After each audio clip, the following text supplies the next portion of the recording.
What's good, budget buds? We're back again. This is season 2, part 10. All right, this hair is getting in the way. I gotta get rid of it. Honestly, I love the long hairy look.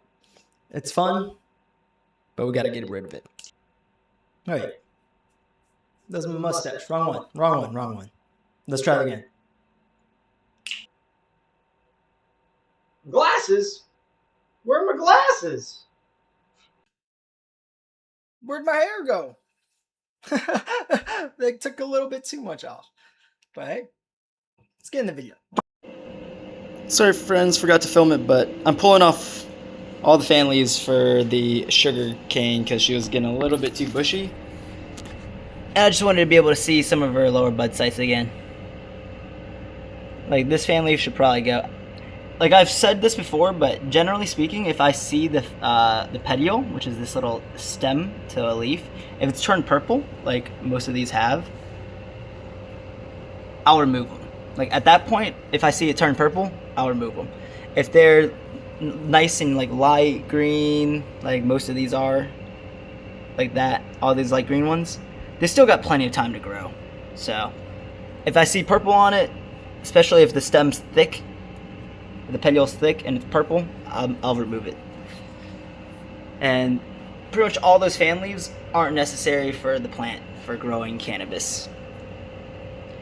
They're nice as like solar panels, but you don't need them when your plant is this bushy. When you got a plant this bushy, it's better just to remove them and redistribute the growth hormones and the target energy into like something more useful. So we'll be doing that, and then we'll be bending her out. Yeah, she looks weird now, but it's fine. We just remove some fan leaves, not a big deal. We'll be back. Come with me. Oh snap! Got the U.S. Chef store. Why do I feel like all the chefs have like mustaches? Yeah, that's a mark of a good chef. The mustache. These U.S. Chef stores are dope. U.S. Food Chef store. They're open to everyone. No membership required. They have some dank ass prices. Let's go. Let's go with. Let's see what's inside there. Little clippy clips. I was about to walk in an exit. I can't read. Sorry. And you'll be in a world of pure imagination. Reach out, touch what was once just in your imagination. Don't be shy, it's alright if you feel a little trepidation. Sometimes these things don't need explanation.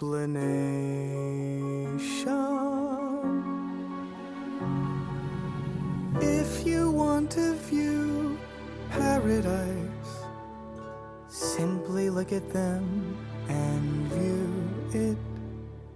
Somebody to hold on to, it's all we really need.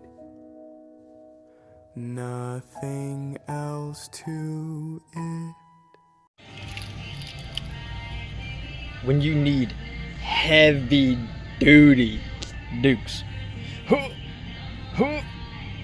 How many is this? What is this? Are these gallons down here? Are these the gallons?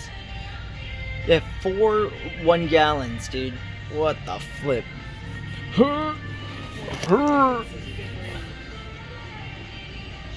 What? Sweet Baby Ray's?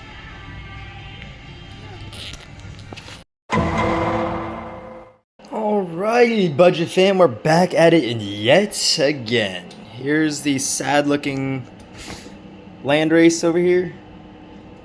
I think she's got buggies in her root system. Her leaves are all mottled and weird and stuff. Yeah, I don't know. It is one of the things with growing outdoors, or that could be just from being an old seed. I have no idea. That's probably one of the oldest seeds I have. It's probably like 4 years old almost, I believe. Yeah, probably got it in 2021-ish. from Ace Seeds. But that's the in-house seeds sugarcane. It's one of the seeds I coveted the most. I really like the trichome production on it, the looks of it. It's a great growing plant, so I might work with her as a breeder. I might breed with her. We'll see.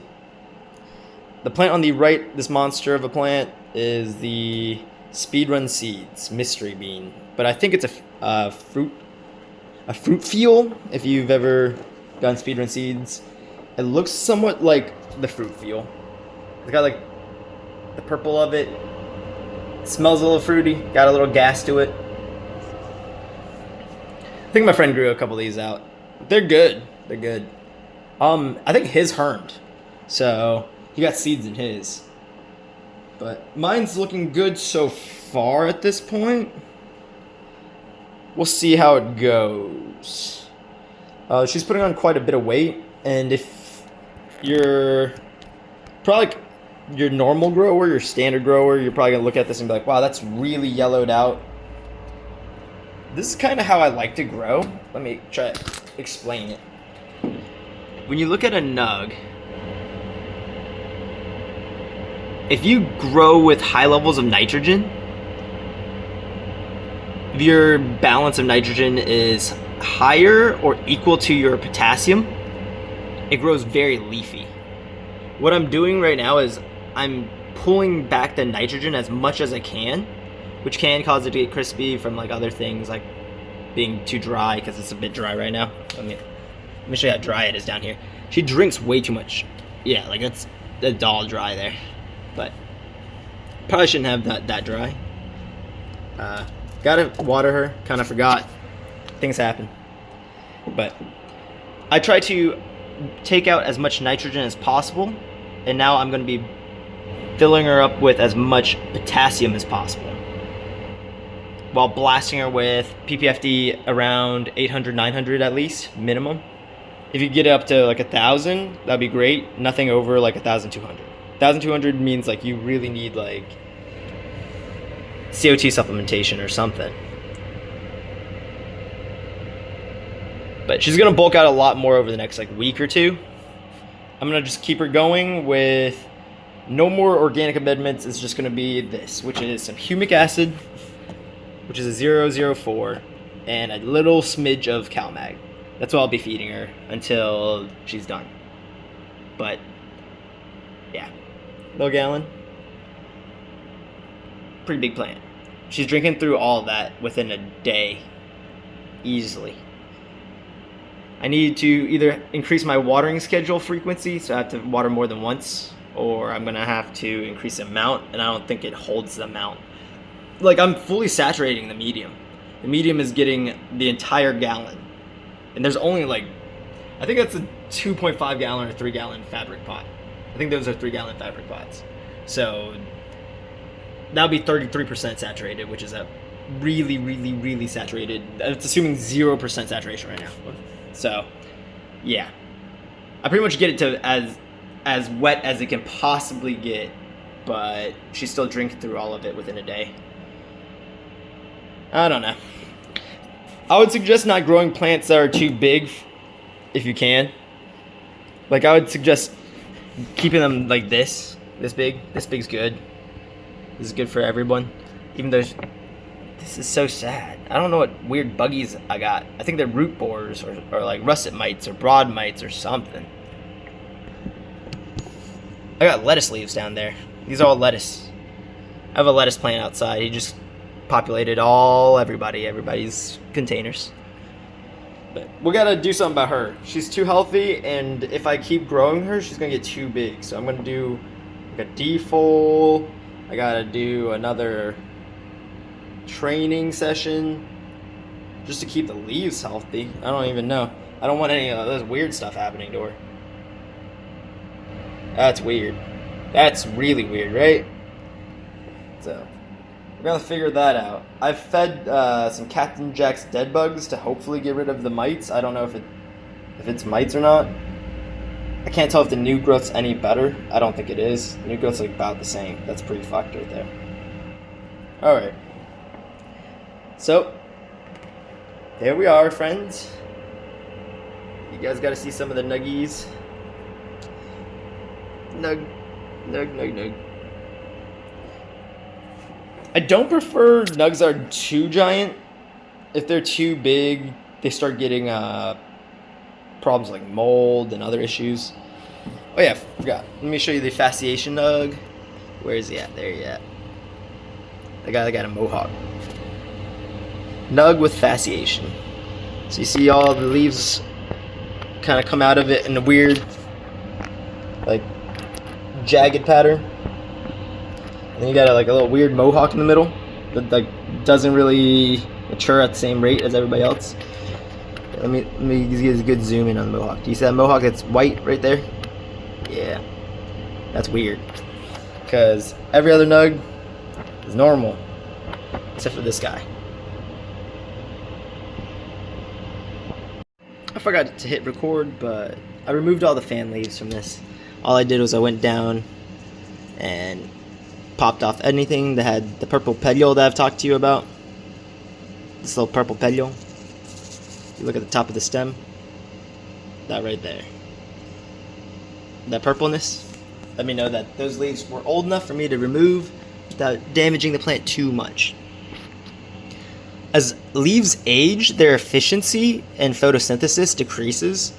So eventually they become more of an energy bank than an energy producer. So they become an energy sink over time. Especially if you see them necrotic, if you see them like yellow like these are oftentimes just energy banks, less so than they are doing photosynthesis. This girl right here is already pretty much hungry and ready to go. So I think we got maybe like a week. I think I have a cool little thing to show you here. Hopefully this branch makes it. I found a little mutated branch down here too. Another mutation. This one's going to be called World Phyllotaxy. World Phyllotaxy.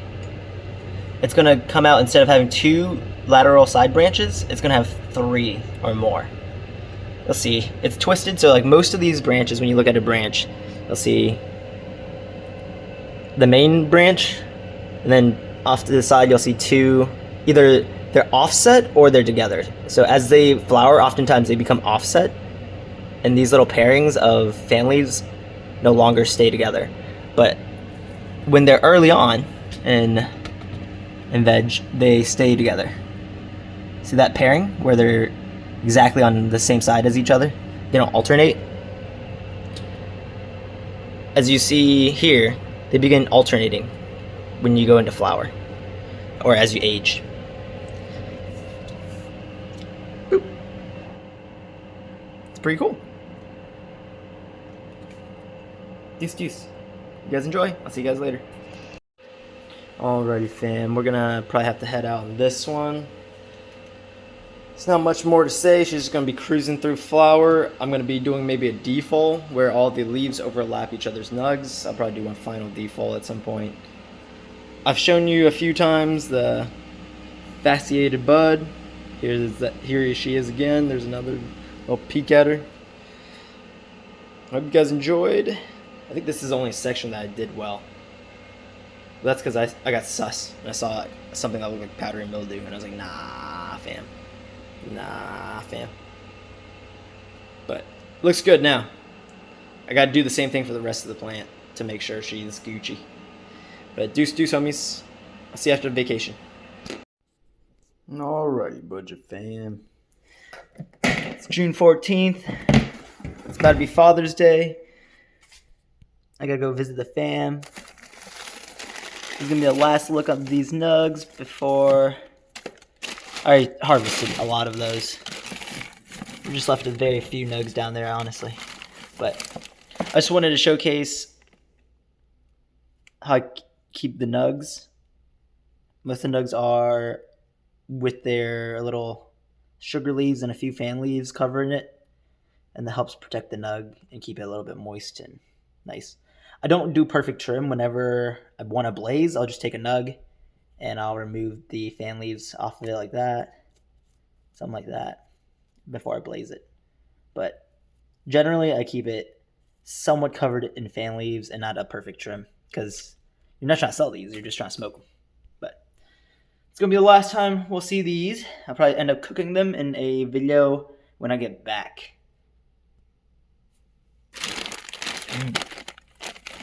Yeah, those are the blueberry cupcakes. Keep them the same way, where you see some of the fan leaves are on there.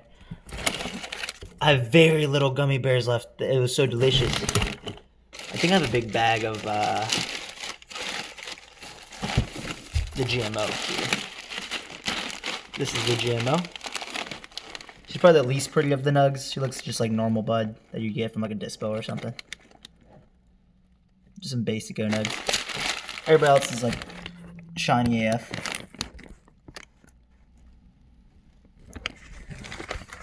Yeah. Pretty nice. Alrighty, fam. I just want to do a quick showcase. I don't think I ever did. Sorry about that. This is about like a couple months later. This is like smoking time. I've cured it for over a month now. It's June. These were harvested in April, end of April. So whatever amount of time that is. If you want to see the temps and the humidity, it was 69 and 57 when I opened it. It was probably 58 before I opened it. All right, I'll see you, fams.